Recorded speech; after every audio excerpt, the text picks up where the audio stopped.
Hi guys, we're back. This is Tung Sado, and today we're going to be doing forms and weapons. So we're going to be touching on the beginner, the white belt form, which is basic form 2, beginner form, which is Pyeongan Shodan, the advanced form, which is Naenchi Samdan, and then for the black belts, Rohai and Gun Xingu. We'll also be working on 2 different stick sets, and on the Sai form, and a little bit of the Chuck Norris form. So if you are an advanced student or a black belt, you should be practicing everybody's forms. If you're a beginner or a white belt, you do your form, then you keep on practicing while we do the other forms, just like you would in class. And if you learn a few extra forms while this is happening, that's not a bad thing. If somebody says to you later, where did you learn that form? The proper response is, I must have seen it somewhere, sir. But you've got all this time on your hands. You may as well do forms. We're going to start off with basic form 2. So we start here. 1, 2. I'm not sure if you can see my feet. Yes, you can see my feet in the video on my purple yoga mat. 1. Now make sure when you do your high blocks that you rotate. That's where the power comes from. There's no way to have intensity without power. 3/4 turn, low block, punch.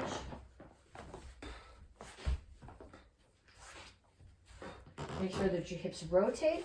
Make sure that your shoulders stay level and you don't drop them, which would be offering someone a target of your face. The best drill that you can do to work on this form is high block. So you start in Xingu Chasi, Sadan Maki, high block. And you step forward, feet together, hands on the back, hips, shoulders level, rotate on your heel. Forward and back.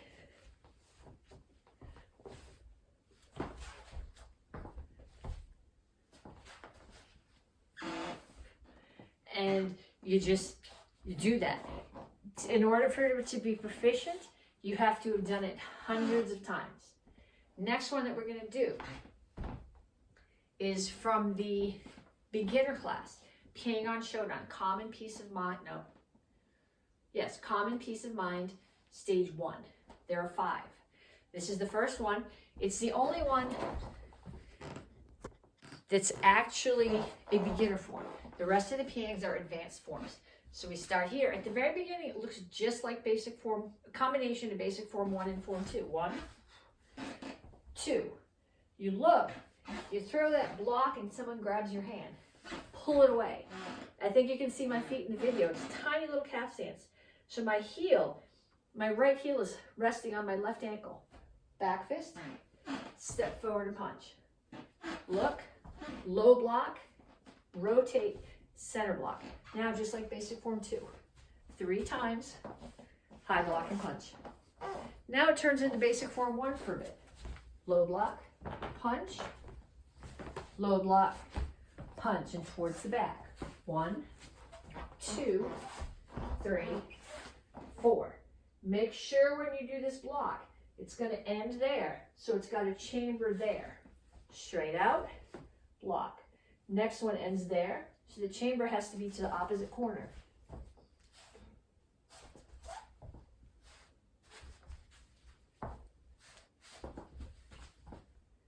A drill I would like to see you doing for this form is to start in Xingu Chasi, Hadan Sudamaki.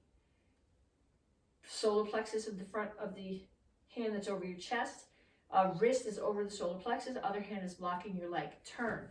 Hands aren't going to swing. Not only would they hit the cabinet, but then it becomes a chill slam. They tuck in tight. They shoot back. That's the chamber. Step and block. So look, chamber, step, block. Look, chamber, step, block. I think I can get one more in here and you can still see my feet. Then the same thing going backwards. Look, chamber, step, block. Look, chamber, step, block. And that's just like, that's a basic move. It comes in all the forms. Well into the black belt forms, you're going to keep seeing that same move. Keep practicing it over and over and over. Okay, so I'm going to do Naenchi Samdan right now. I'm going to do it mirror to you. There's not much point in me doing it with my back to you because then you can't see what my hands are doing. So I'm going to do this mirror. So when you practice this with me, you're facing me and we're both going that way to start. So you're going to be going to your right to start. I'm going to my left because I'm mirroring. So we start here. Make sure your toes are facing forward. This is all about kima chasi, not soko chasi.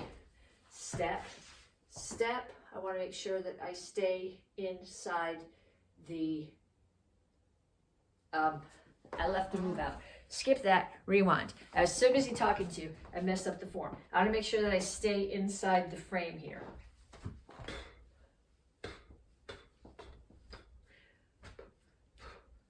Now you're going to walk. Make sure that your feet come as high as your knees. Make sure these blocks are tucked in here so they're covering your body and not way out here making a frame.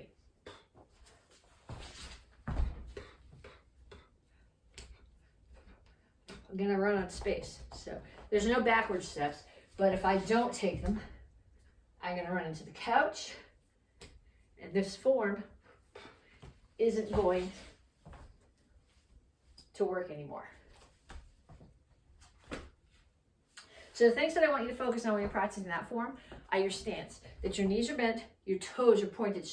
Your toes are ideally, your toes are in and your knees are out. That puts a lot of stress on your ankles. So if you're watching TV at night, because we're all stuck inside, do some squats like this. If that stresses your knees, put your toes straight forward, but don't put them out. That's Soko chasi. It's a different stance, and that's meant for a target that's here. When you're doing Nyan, your targets are in front of you, so you want them to be here. Okay, so that's beginner form. White belt form, beginner form, advanced form. So if you were Gup, now it's time for you to go practice your forms. If you're Dan, we have 2 more forms to do. The first are doing Rohai. So we do Rohai, we start here. Hands come down. And you sort of make like a little roof here. It's not way out here. It's here. You have to be able to see over the top of it. Unlike most of the other forms that we do, this one goes to the right first. Both palms up here. Grab, knee the guy, step away. Forward, punch, punch.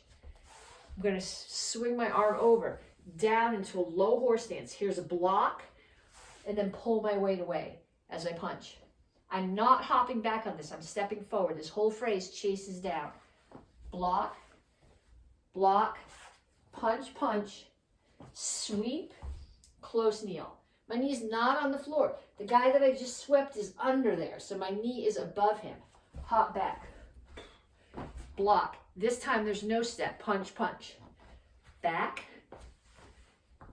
Crescent kick. Tiny little cat stance.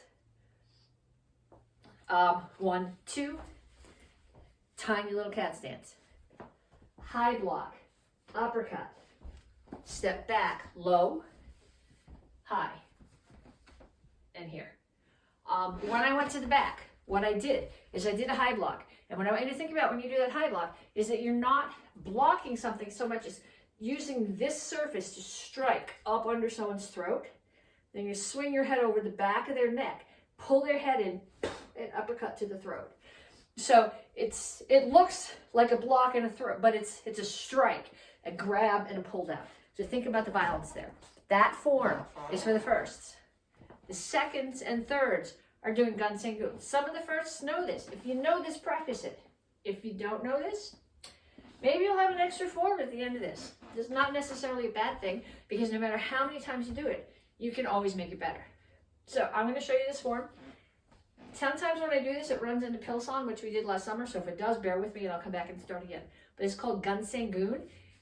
I don't think it's a literal translation, but it's the eagle form. That's something you want to remember when you take your written tests, your written black belt test.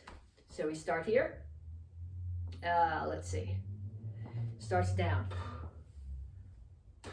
And unlike Rohai, this one starts to the left. Don't rotate your hips here, just your upper body.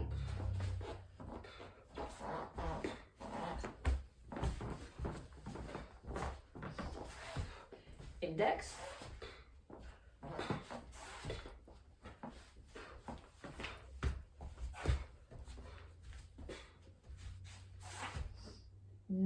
there's no motion defense here. Your hands come right to your hips. No motion defense. And then these 4 chill sun blocks. I don't know why they're there. It seems silly that we have the kicks and the chill sun blocks. It seems like we should have one or the other. But somebody put them both there. So we're just going to keep on doing them both. Drop your weight. Okay, turn around. Grab somebody's head. This is the coolest move of the form. You grab their head, slam them down on the floor. Turn. Step forward. Block. Block, punch. Block, punch, punch. Very much like King on Edon, but no motion defense. You're just going to pull your hand right back.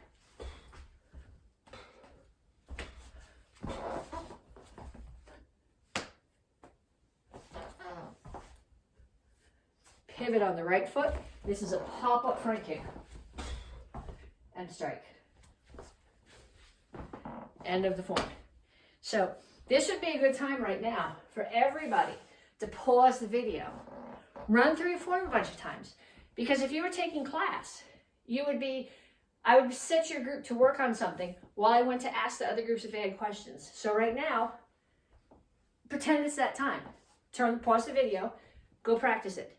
You can't ask me questions in real life, but you can, if you have questions, post them under this video on the Facebook page, and I will get back to you. I might have video answers for you. I might just have typed answers for you, but I will try to get back to you and answer your questions. Okay, next thing that we're doing weapons. Beginners are doing single eskrima stick.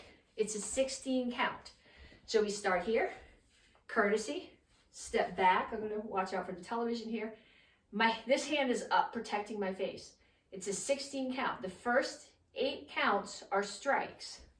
1, 2, 3, 4, 5, 6, 7, 8. The next ones are the blocks. So the first 4 look just like the first 4 of the other set. 9, 10, 11, 12. Drop this end. 13, 14, 15, 16. Okay, so it's as hard to visualize sometimes. When you practice with somebody, what you want is one person to start at 1 and they're doing the attacks. You want the other person to start at 9 and they're doing the self-defenses. So the best thing that you can do is teach this to someone else in your house and practice it with them. If you're not comfortable hitting each other with the screamer sticks, go to grab some pool noodles. I don't know, pool noodles, broom handles, or the broom handles are going to hurt too. But practice this to somebody in your house. And generally what I find is really helpful, if you're doing it together, count out loud. So one person starts counting at number 1 and the other person starts counting at number 9. So you know what you're doing as you do the set. We're going to do this one more time. Here, 1, 2, 3, 4. These are the strikes. 5, 6, 7, 8. Now the blocks. 9, 10, 11, 12. Drop the stick. 13, 14, 15, which is the same as 13, 16. Cover your head.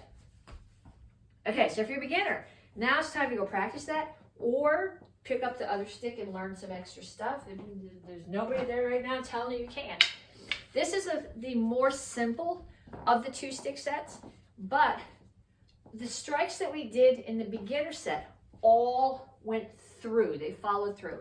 The strikes that we do in the advanced set don't go through. They tick. So if you've got a target here, you're just hitting it. You're not coming through. It's just hit. So you're going to start here and you're going to hit your partner with your right. 1, 1. Then 2, 1, 2. And you're bouncing off every time. 1, 2. 1, 2, 3. 1, 2, 3. And then 1, 2, 3, 4. So I have my sticks in my right hand. My right knee is the one that's going to hit the floor. Then I come the other way. 1, 2, 3, 4. Stick is in my left hand, so left knee hits the floor. And then you start again. 1, 1, 1, 2, 1, 2, 1, 2, 3, 1, 2, 3, 1, 2, 3, 4, 1, 2, 3, 4. Once you got that, start moving back and forth while you do it. If you got that, You guys all know what teacups are, right? So you go back and forth, and why I can't go back and forth and around in here, I'm going to crash into some furniture, but think about going around. 1, 1, 1, 2, 1, 2, 1, 2, 3, 1, 2, 3, 1, 2, 3, 4, 1, 2, 3, 4. Then once you've got that, put them together. Teacups, forward and back, round in circles. Put your partner in there. Teach this to somebody else in the house. The best way to learn something is to teach it to someone else. So if you teach this to one of your family members, they're going to be that much better at it, and you're going to be so much better at it than if you had just been practicing in there. So if you are a beginner or an intermediate student, you're going to show right now, and you're going to practice your stick set. The advanced students and the black belts, you're going to get your sai. So we're going to run through the sai form. Before you start your sai form, I want you to practice with your sai. The main reason that we do this form is so that you learn proficiency with the weapon. The form comes to us from Roland Osborne, and you will remember him from lately from the hyper forms and way back from XMA. So when we do the step, we call this a Roland step. It's it's not a rolling step, it's named after Roland Osborne. So I'm going to start and end in the same place. My right foot steps into the left, and the left one steps back out. So I end up in the same place. I'm just in the opposite stance. I'm not traveling forward or back. So I want you to practice those, and I want you to practice opening and closing your weapons. So you start here, you throw punch and open. Other hand, punch, open, punch, open, punch, open. 10, 20, 30 times on each side. The only way to get good at this is to do it over and over and over. Then I want you to practice punch, orbit. So it comes around your head and it opens. Punch, orbit, and it opens. And again, 10, 20, 30 times on each side. So when we start the form, I'm going to come way back so you can see my feet. Hopefully I won't crash into the furniture. We start here, set, it opens, drop, close, and circle. I'm going to go to the left first. I'm going to just lean my weight onto my right leg. My left leg is going to step here. So I'm going to reverse bow stance now. My hips, shoulders, toes are facing that corner, but my face and my weapon are facing the other corner, and I'm going to chop. Then I'm going to turn my hips into that corner. It becomes a forward bow. Punch, orbit, strike. Same thing in the other direction. Hands come back here. I'm going to reverse bow because my body's facing that way, but my weapon and my face are facing the other way. Chop, punch, orbit. Close them both. Step forward with your left foot. Punch. Tines are up and down. Your target here is the top of the pec, so right below the collarbones. Swing it around. Bring them over your head, double orbit, slam them down, break the collarbones. Close them both. Right one blocks overhead. It clears out of the way as the left one blocks overhead, and while it's back there, it opens up and you stab up. Close them both. Front kick. Pump front kick, low block. Open, open. I'm making space here. This is my rolling step now. Right foot steps in, left foot steps back out, weapons chamber to the left hip. Step forward. I'm going to step back so you can see what my weapons are doing. High block and strike up. Okay, so if you are brown 2 or red belt or an apprentice, I want you to go practice that. And I know you think that I've done this enough times. There's no such thing as enough times. I had to restart some of these videos because I forgot the pieces of the forms. So I just want you to keep on practicing. And then if you're black belt, I need you to come back because we're going to run through the Chuck Norris form. We're going to do the part that we were responsible for last month. We're going to run through. And then the first part of what we did this month. I'll be doing a lot more with this as the weeks go by. But I want to get this part in just to make sure that everybody has it. Because if you haven't been coming on Tuesday nights, you might be has some little bit of holes where you are. Chuck Norris's first style was Tung Sudo. You may have heard this story. Our grandmaster, when we started taking karate, was named Robert Chizik, and he got his black belt in Tung Sudo in Korea when he was in the Air Force. And at the same graduation where Chuck Norris got his green belt, Master Chizik got his black belt. So you can very happily say that your lineage outranks Chuck Norris, which is pretty cool. Chuck Norris went on to found his own style, although Master Chizik founded his own federation, which I think is pretty cool too. So a lot of the moves that we do in this form look very familiar. The big difference that you'll see in this form that we tend not to do so much in Tung Sudo is that in a lot of places we're stepping away from the target instead of stepping in. Where if we're doing a basic form, we step into the first strike. With this one, we're stepping away from the first strike. So it's a little bit different, but the moves are all very familiar. The stances are all very familiar. So we're going to start here. And to start, your right foot moves. The attack is coming from the left, just like it does in the forms that we do. But you're stepping away from the attack instead of in. So 1, 2, feet in. Here's your distance. 3, kick, uppercut. 4, push, punch. Then we go the other way. The attacker's coming from there, so I have to step away. My left foot's going to swing around. 1, block, punch. 2, 3, 4. Now I'm going to go to the back. I'm really not indexing. I'm just shifting this foot. So I'm going to shift it back, low block, punch. Shuffle, step forward, push, punch. And your front kick. I'm going to land in Soka Rupchasi, center block, rotate to Chungal Chassi, punch. Front kick again. Land in Soka Rupchasi, high block, punch. Side kick. Punch, punch. I'm going to shuffle forward, elbow, chop, punch. Okay, I'm going to make a 3/4 turn right now. I'm going to back up so you can see my feet. My hand, just like when we do Pangon Sadan, you're breaking a choke. So my hands are going to come up to break the choke. My foot's going to transition through a cat stance. And then I'm going to come to a short rear leading stance. So my hips, I'm facing that corner, block. Palm strike, elbow. Grab the guy's head. Knee, push, punch. Same thing in the other direction. Hands are going to come up here to break the choke. Transition through the cat stance, Soka rear leading stance. Palm strike, elbow, knee, push, punch. Okay, some of you haven't gone this far yet. Here, I'm going to scoop. Come to a cat stance with the scoop. Punch, kick. Slide forward. Side kick, high block. And show. So I want you guys to practice that. Like I said, most of what we're doing here is very similar to what we do in Tung Soo, but some of the steps are in the other direction. Teach it to somebody. Even if you're FaceTiming with one of the other black belts, like I said before, the best way to learn something is to teach it to someone else. So practice this. We'll be doing more with it later during our home karate adventure. I hope you enjoyed this video. If you have feedback, if you have questions, post them down below. Thanks.